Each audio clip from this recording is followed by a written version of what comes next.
इस बात से अनजान कि दो आंखें लगातार उसे ही घूर कर देख रही हैं। ऋषि और रोहन अपनी ही मस्ती में कॉलेज के अंदर बातें किए हुए चले जा रहे थे। ऋषि की बात सुनकर रोहन उसे कुछ समझाना चाहता था कि तभी उसने देखा कि सामने से रॉकी और उसके दोस्त इसी ओर चले आ रहे थे। उन दोनों को अपनी तरफ चला आता देखकर रोहन ने जल्दी से ऋषि को गोली मारते हुए सामने देखने को कहा। ऋषि ने जैसे ही सामने देखा तो उसके चेहरे की एक्सप्रेशन थोड़े से बदल गए और वह सीरियस होकर रॉकी को देखने लगा।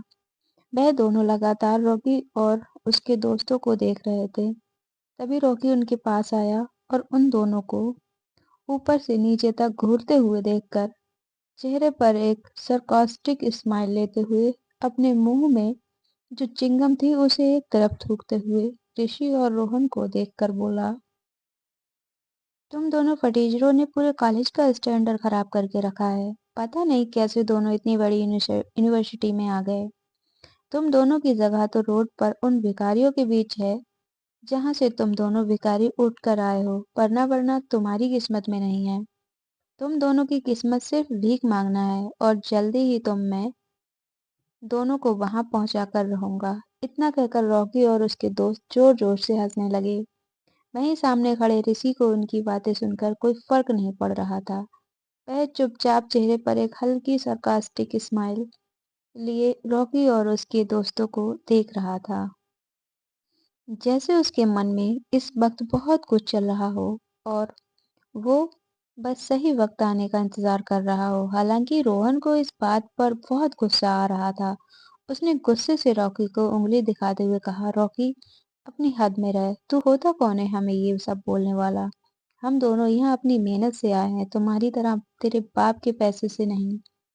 अपने बाप का नाम सुन रॉकी को गुस्सा आ गया और उसने एक जोर का मुक्का तुरंत रोहन के मुंह पर मार दे मारा और अगले ही पल रोहन जमीन पर जा गिरा। उसके होठों से इस वक्त खून आ रहा था। ऋषि को रॉकी की बातें से कोई फर्क नहीं पड़ता था, पर जब उसने देखा कि उसके बेस्ट फ्रेंड रोहन पर रॉकी हाथ उठा रहा है तो उसे देखा नहीं गया और वह तुरंत एक जोर का पंच रॉकी के मुंह पर दे मारा, जिससे अगले ही पल रॉकी पीछे की तरफ जा गिरा। हालांकि वह गिर पाता उससे पहले ही उसके दोस्तों ने उसे संभाल लिया। तब तक रोहन भी अपनी जगह से खड़ा हो गया था। रोहन और ऋषि दोनों रॉकी पर अटैक करने ही वाले थे कि सामने से ऋषि की गर्लफ्रेंड नैना अपनी कुछ दोस्तों के साथ उसी तरफ आ रही थी।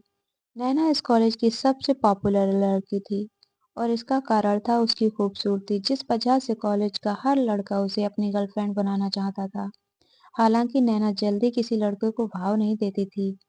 नैना कोई बहुत बड़े परिवार से नहीं आती थी और हाँ, ये खूबसूरती और चार्म की वजह से ही आज तक लोगों के कांधे पर बंदूक रखकर ही आगे बढ़ी थी। पर ये बात ऋषि नहीं जानता था। ऋषि के लिए तो नैना इस दुनिया की सबसे खूबसूरत लड़की थी जो उसे बहुत प्यार करती थी। नैना को देखते ही ऋषि का सारा गुस्सा दूर हो गया और वह वहीं पर चेहरे पर मुस्कान दिए नैना के देखता रहा। रॉकी भले ही अमीर परिवार का था और काफी बिगड़ा हुआ लड़का था, पर वो भी चाहता था कि नैना जैसी और लड़की उसकी गर्लफ्रेंड बने। रॉकी को तो आज तक ये समझ नहीं आ रहा था कि आखिर नैना ऋषि जैसे फटीचर से कैसे पट गई और उसकी गर्लफ्रेंड कैसे बन गई। रॉकी भी नैना की गुड बुक्स में रहना चाहता था, इसीलिए उसने खुद को रिलैक्स करते हुए आती हुई नैना की तरफ देखकर कहा, क्या बात है नैना, तेरा बॉयफ्रेंड तो ज्यादा उछल रहा है। इसे समझा दे कि अपनी औकात में रहे, वरना मैं इसे जमीन पर रहने लायक नहीं छोड़ूंगा। रॉकी की बात सुनकर नैना कुछ कहती उससे पहले ही ऋषि ने तुरंत नैना के पास आते हुए उसका हाथ पकड़ा और कहा, नैना, ये रॉकी झूठ बोल रहा है। ये ही आया था हमारे साथ लड़ने के लिए और इसने रोहन पर हाथ भी उठाया। नैना जो लगातार अपने हाथ को देख रही थी, जिस हाथ को ऋषि ने पकड़ा हुआ था, कुछ देर तक अपने हाथ को घूरने के बाद नैना ने झटके से अपना हाथ ऋषि के हाथ से छुड़वाया और ऋषि को घूरते हुए उसे बोली, मुझे तुमसे बात करने की जरूरत नहीं है। ऋषि इतना कहकर नैना वहां से दूसरी तरफ चली गई और ऋषि भी हैरानी से उसके पीछे पीछे जाने लगा। नैना ने जिस तरह से ऋषि का हाथ झटका था उसे रोहन और रॉकी ने भी देख लिया था। जहाँ रोहन को एक तरफ बुरा लग रहा था, तो वहीं रॉकी को इस बात पर काफी हंसी आ रही थी। नैना और ऋषि के वहां से जाते ही रॉकी ने राहुल को देखते हुए कहा, उस फटीचर को लगा भी कैसे कि नैना जैसी हॉट लड़की उसे खुद को छूने भी देगी। इतना कहकर वो रोहन को घूरते हुए वहां से चला गया। वहीं खड़े रोहन को अभी भी मन ही मन काफी बुरा लग रहा था।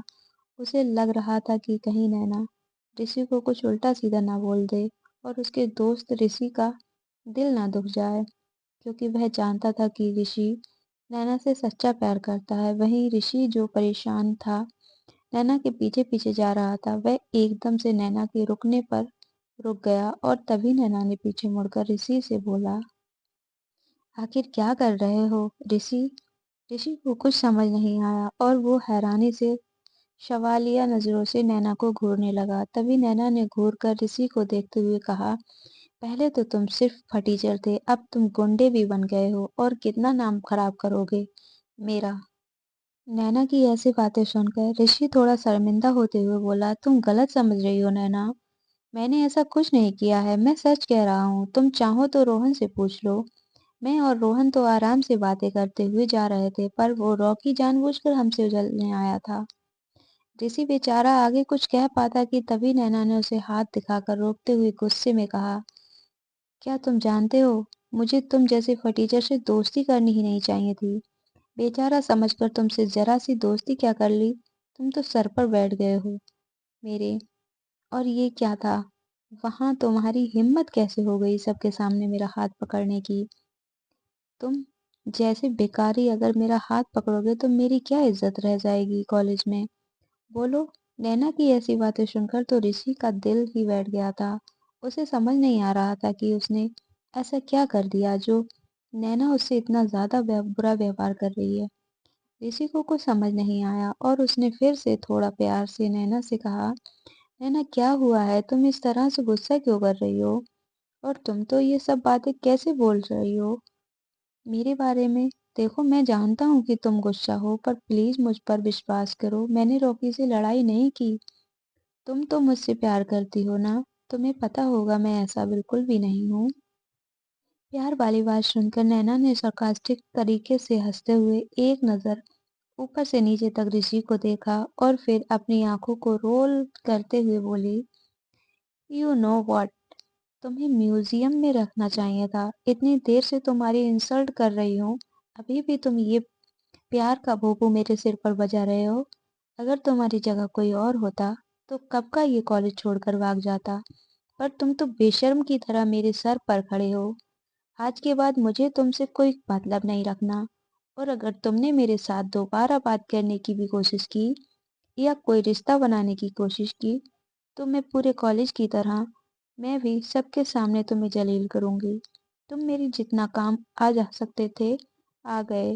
अब ना मुझे तुम्हारी जरूरत है और ना ही तुम्हारे इस सो कॉल्ड प्यार की और झूठी बातों की। तुम जानते भी हो प्यार कैसे कहते हैं। एक लड़की सिर्फ सक्सेसफुल आदमी के पीछे आना पसंद करती है, तुम जैसे सड़क छाप भिखारी के पीछे नहीं। अब निकलो यहाँ से और दोबारा मेरे आसपास भी मत दिखना। तुम्हारे साथ रहती हूँ तो मुझे खुद ऐसा फील होता है कि मैं भी कोई भिखारिन हूँ। इतना कहकर नैना अपना मुंह बनाते हुए वहां से चली गई। वहीं ऋषि अपनी आंखों में आंसू लिए अभी भी नैना को ही देख रहा था। वहीं दूसरी तरफ जब काफी देर तक ऋषि नहीं आया, तो रोहन उसे ढूंढता हुआ उसके पास पहुंच गया और ऋषि को ऐसी हालत देखकर वह समझ गया कि जरूर नैना ने उसे कुछ कहा है।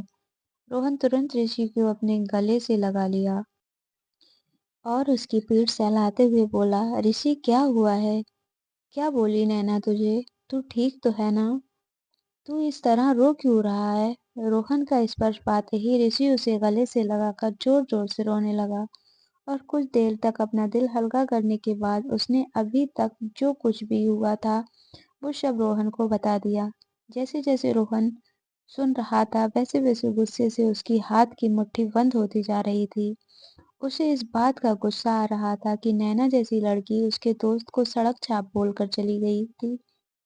रोने की वजह से अब ऋषि का दिल भी हल्का हो गया था और वह वहीं पास के पेड़ के नीचे जाकर बैठ गया। तभी रोहन उसके बगल में बैठते हुए उसे समझाते हुए बोला, मैंने तुझे पहले ही कहा था कि वो लड़की नैना एक नंबर की चालाक लोमड़ी है और वह सिर्फ तेरा फायदा उठा रही है। इतने दिनों से वह तुझे लंगूर की तरह नचा रही थी और तू प्यार प्यार करके उसके आगे पीछे घूम रहा था।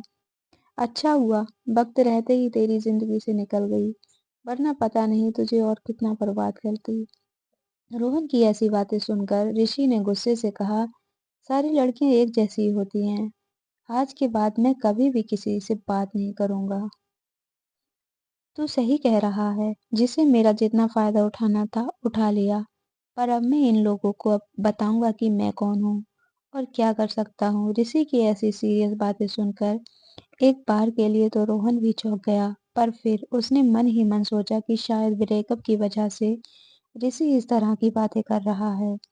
थोड़ी देर में वह भी बिल्कुल ठीक हो जाएगा। कुछ देर तक दोनों वहां बैठे रहे और रोहन इधर उधर की बातें करके उसका मन बहलाता रहा। ऋषि जानता था कि रोहन बस उसका मन हल्का करने के लिए इधर उधर की बातें कर रहा है, इसीलिए वह भी झूठी मुस्कान अपने चेहरे पर लाकर दिखाने लगा, जैसे अब उसे नैना की कही हुई बातों से कोई फर्क नहीं पड़ रहा हो। रोहन ने हंसते हुए ऋषि से कहा, सच कह रहा हूँ, अगर आज वह छिपकली नैना नहीं आती तो तू और मैं मिलकर उस लौकी को रॉकेट बनाकर उड़ा देते। फिर उस पापा के परे का समझ आता कि उसने किससे पंगा लिया है। इतना कहकर रोहन जोर जोर से हंसने लगा। ऋषि भी रोहन की कही हुई बातों पर मुस्कुरा रहा था कि तभी उसके फोन पर एक मैसेज आया और जिसे ही ऋषि ने वह मैसेज खोलकर देखा तो उसकी आंखों में एक अलग ही चमक आ गई। किसका मैसेज आया था ऋषि के फोन पर और ऋषि क्यों इस तरह की सीरियस बातें कर रहा था? जानने के लिए इस रोमांचक कहानी को सुनते रहिए, बिलियनियर बॉयफ्रेंड। तो दोस्तों, जिसने भी अगर पहला एपिसोड नहीं सुना है तो इसका लिंक वीडियो की आई बटन पर है, जाकर वहां से देख लीजिएगा और वीडियो को लाइक कीजिएगा। चैनल पर नए हो तो सब्सक्राइब कर लीजिएगा। मिलते हैं नई वीडियो में, तब तक के लिए अपना ख्याल रखिए। Thanks for watching.